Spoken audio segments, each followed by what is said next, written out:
Hey there, fellow video conferencers and streamers. Are you tired of dealing with blurry video, poor audio, and connectivity issues during your virtual meetings or your online content creation? I know I am. Well, you're in luck today because we're going to review the Razer Kiyo Pro Webcam.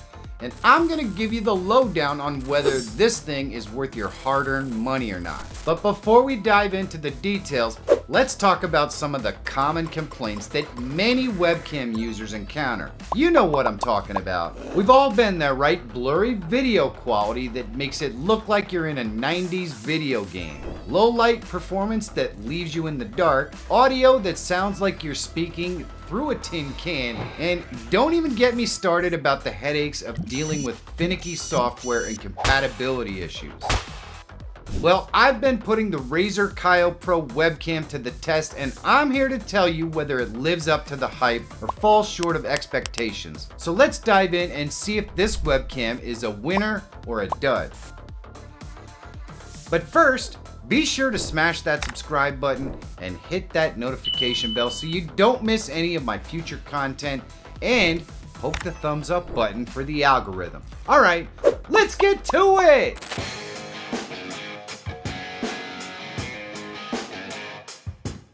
If you want to check out the Razer Kiyo Pro for yourself, there are links in the description down below. Now let's take a look at what's in the box. What's in the box? Let's take a look at what's in the box. Pretty nice little box. Standard fare for what you get from Razer. Has a nifty little carrying handle at the top. Let's take a look. Little thank you. Very cool. Instruction.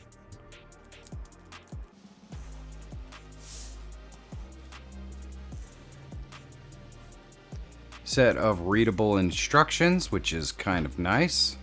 Stickers, yay! And here is our camera.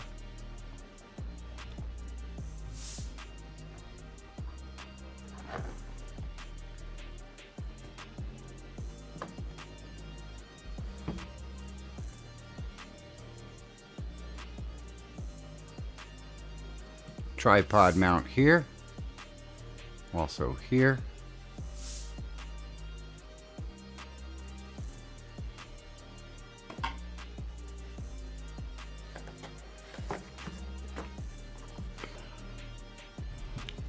Very nice thick braided cable. USB to USB-C connection.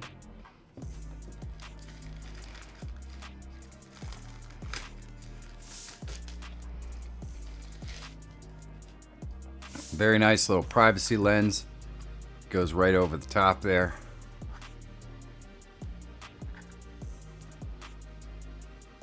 And this is a very heavy, sturdy unit. I can't wait to see how it works. Pretty cool stuff. Let's set this up and see how it works. So I have this old beat up tripod right here. And what I'm gonna do is just mount it to that.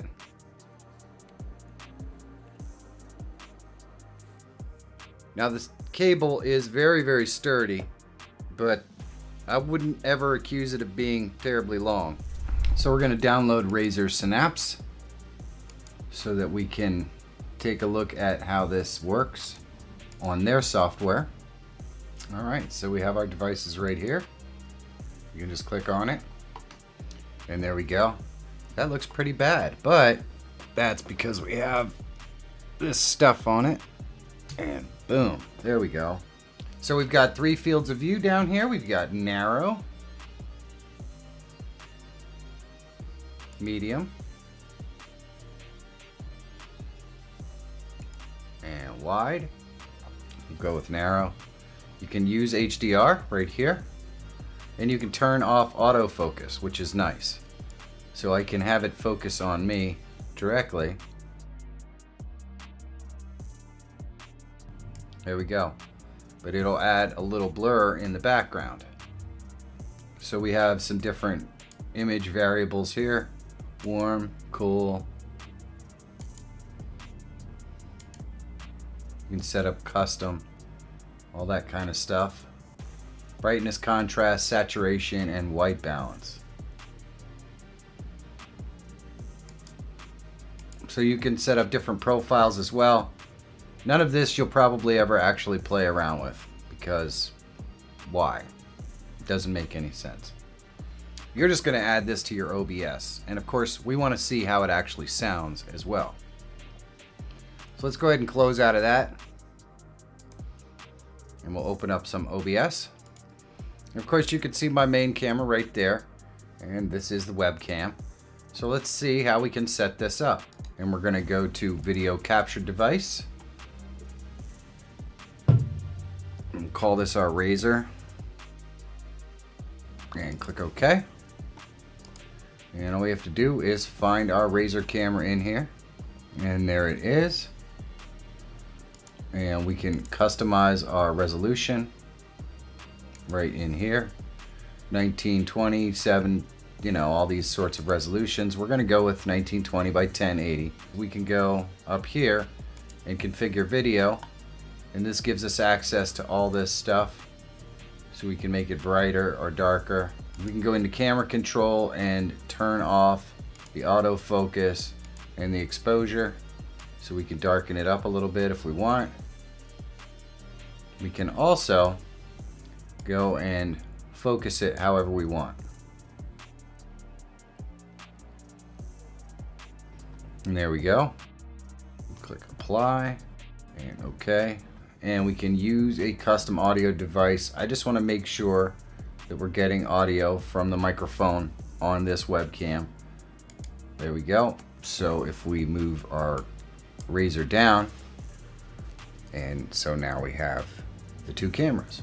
Let's make this a little smaller here. And let's fix this camera view. And there we go.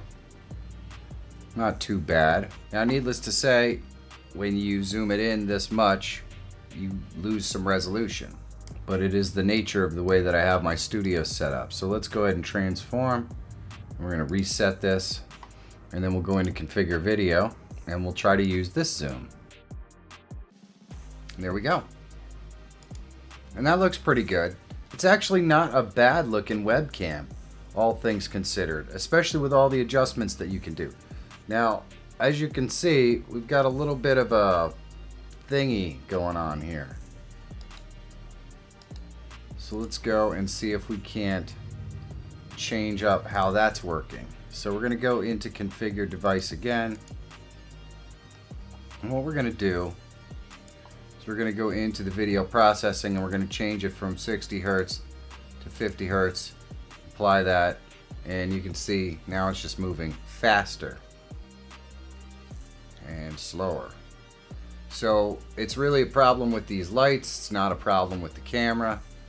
But if I change possibly the color of the lights, it will change the hertz frequency, and we may not get quite so bad. There we go. So in this case, it was just a product of the way that that particular color was fluctuating. So there we go. That's what this looks like. Not too bad. And you can see, obviously, I look a lot better. If we really wanted to, I'm pretty sure that we could match almost identical to what my regular camera looks like. We'll go into properties. We'll go to our configure video again, and we'll adjust our brightness down. Actually, probably the easiest way to do this is to go into camera control and adjust the exposure. So there we go. Just adjusting the exposure down a little bit gives us much closer to the camera lighting that we have on our main camera. And we can turn our saturation down just a little bit. And we can turn some of this contrast down. And there we go. That is pretty close to what we get on the main one. And I actually like it quite a lot. It looks really good. Okay, so let's test out the microphone on this thing. Right now we're on my main mic. And here is the Razer Kiyo Pro. What do you think? How does it sound? Is this a viable microphone? I tend to think that generally on webcams, you shouldn't use the microphone. But is this one good enough to use? Also, picture quality. You can see my regular image right there, and this image right here, even though it is zoomed in quite a bit, still looks pretty good, especially in low light circumstances. I don't have my headlight on like I normally would because that is holding another camera, but for now, I think it looks pretty good, especially for how far I have it zoomed in. What do you guys think of the Razer Kiyo Pro? Let me know in the comments. If you want to see how to use your cell phone as a cool webcam, you should check this video out. And if you're always looking for tools, tips, and tricks that can help make you a better live streamer or YouTuber, subscribe to the channel. My name is Michael Feyrer Jr. Thank you so much for watching. Have a great day, and I'll see you in the next one.